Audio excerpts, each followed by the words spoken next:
Baik, bismillahirrahmanirrahim. Assalamualaikum warahmatullahi wabarakatuh. Alhamdulillahirrabbilalamin. Assalatu wassalamu ala asrofil anbiya'i wal mursalin wa ala alihi ajma'in. Amma ba'du. Pertama-tama, puja dan puji syukur kita atas kehadirat Allah Subhanahu wa taala. Karena berkat rahmat dan hidayahnya lah kita masih bisa belajar bersama pada siang hari ini. Salawat dan salam tidak lupa kita junjung agungan atas kehadirat Nabi Muhammad SAW yang kita nantikan syafaatnya di yaumil akhir kelak. Amin. Yang terhormat dosen pengampu mata kuliah Green Economy and Trade Bapak Rizky Renaldi Paramasya SME dan teman-teman semua yang saya banggakan. Di sini izinkan saya memperkenalkan anggota kelompok 1 dengan sub pokok pembahasan lingkungan dan kebijakan ekonomi. Yang pertama saya sendiri Redi Data yang bertugas sebagai moderator yang akan memandu acara pada siang hari ini. Yang kedua ada sahabat saya Reni Tasari. Yang ketiga ada Indah Yunita dan yang keempat ada Mela Sinta Damasari. Baik, marilah kita buka acara pada siang hari ini dengan mengucapkan basmalah. Bismillahirrahmanirrahim. Langsung saja ke materi yang pertama yang akan disampaikan oleh sahabat saya Reni Tasari. Padanya dipersilakan. Baik, terima kasih moderator. Di sini saya akan menjelaskan materi terkait dengan klasifikasi instrumen ekonomi. Jadi, instrumen ekonomi itu sendiri adalah alat yang dapat dimanfaatkan oleh pengambil keputusan untuk mempengaruhi perubahan lingkungan secara positif melalui modifikasi insentif eksplisit atau implisit yang ditawarkan melalui kebijakan lingkungan.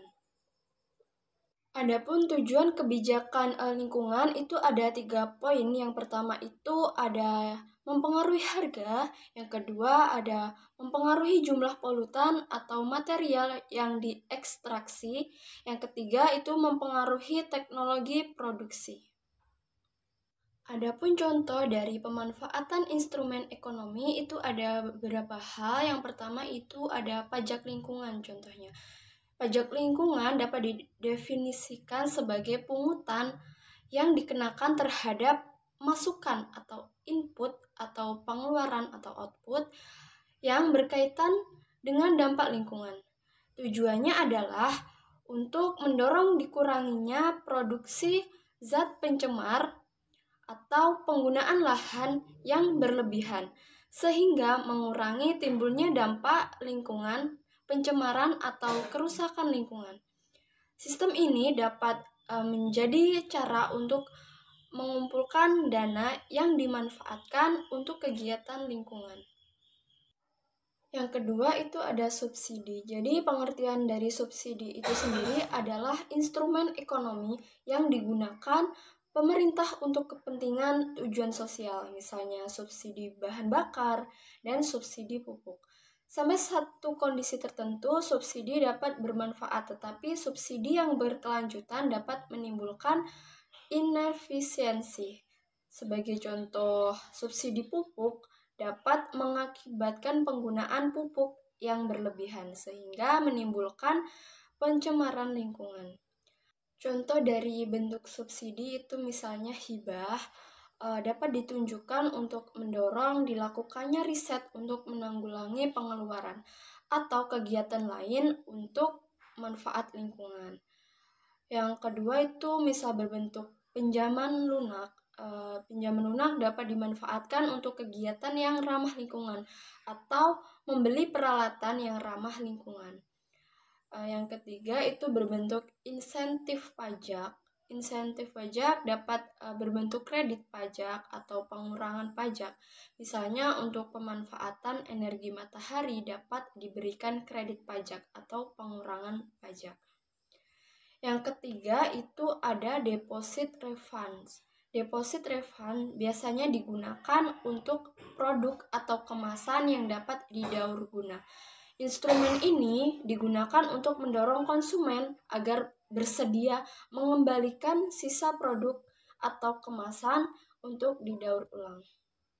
Sekian pemaparan materi yang dapat saya sampaikan, kurang lebihnya saya mohon maaf, saya kembalikan kepada moderator. Baik, ucapkan terima kasih pada materi pertama ini Reni Tasari. Untuk materi selanjutnya akan disampaikan oleh teman kami, Mela Sinta Damansari. Pada beliau dipersilahkan. Yang keempat ada deposit reselling. Tujuannya adalah untuk mendorong konsumen agar bersedia mengembalikan bekas produk atau bekas kemasan untuk didaur ulang. Yang kelima ada environment performance bond. Instrumen ini dikembangkan di Amerika Serikat untuk mengendalikan kegiatan pertambangan. Yang keenam ada retribusi pengguna. Adalah instrumen yang sudah dikenal sederhana dan sangat efektif. Instrumen ini telah digunakan banyak aktivitas sehingga tidak terlampau sulit untuk dimanfaatkan di bidang pengelolaan lingkungan. Yang ketujuh, liability instrument. Instrumen ini digunakan untuk menjamin industri dari pencemaran dan kerusakan lingkungan. Yang kedelapan ada retribusi emisi. Adalah pungutan yang harus dibayar oleh suatu kegiatan untuk setiap unit limbah cair atau gas yang dikeluarkan ke media lingkungan. Yang kesembilan yaitu ada Travel Emission Permits. Singapura adalah negara yang telah memanfaatkan instrumen ini untuk mengendalikan peredaran kendaraan bermotor pribadi. Mereka yang ingin memiliki mobil diwajibkan memiliki lisensi. Dan yang terakhir itu ada progressive pricing. Cara ini digunakan untuk mendorong konsumen tidak menghamburkan pengguna sumber daya alam, misalnya air atau tenaga. Baik, terima kasih pada pemateri kedua yang sudah memaparkan materinya. Untuk materi yang terakhir akan disampaikan oleh teman kami, Indah Yunita. Pada Indah dipersilakan. Baik, saya pemateri terakhir akan melanjutkan penjelasan. Ada bagian B, masalah instrumen ekonomi. Dalam prakteknya, perbedaan antara instrumen ekonomi dan kewenangan tajam tidak selalu dapat ditentukan apakah suatu instrumen adalah ekonomi atau kewenangan. Adapun contoh ilustrasi: 1. Instrumen kewenangan atau regulasi terkadang mempunyai komponen moneter. 2. Tujuan penggunaan instrumen adalah melakukan peningkatan kualitas lingkungan. Akan tetapi, beberapa instrumen pengelolaan lingkungan secara operasional dapat diaplikasikan tanpa peningkatan kualitas lingkungan, misalnya transaksi no gain. Yang ketiga, tumpang tindih antara instrumen ekonomi dan instrumen kewenangan dapat terjadi apabila diciptakan. Adapun langkah dalam implementasi instrumen ekonomi. Yang pertama, pengambilan keputusan harus mempunyai pengertian yang jelas tentang kondisi ekonomi yang berlaku, dan implementasi kegiatan intensif mensyaratkan adanya otoritas ilegal. Baik, itu sedikit penjelasan dari saya. Terima kasih, saya kembalikan kepada moderator. Baik, terima kasih kepada Indah Yunita. Mungkin sudah selesai sudah materi pada presentasi pada siang hari ini.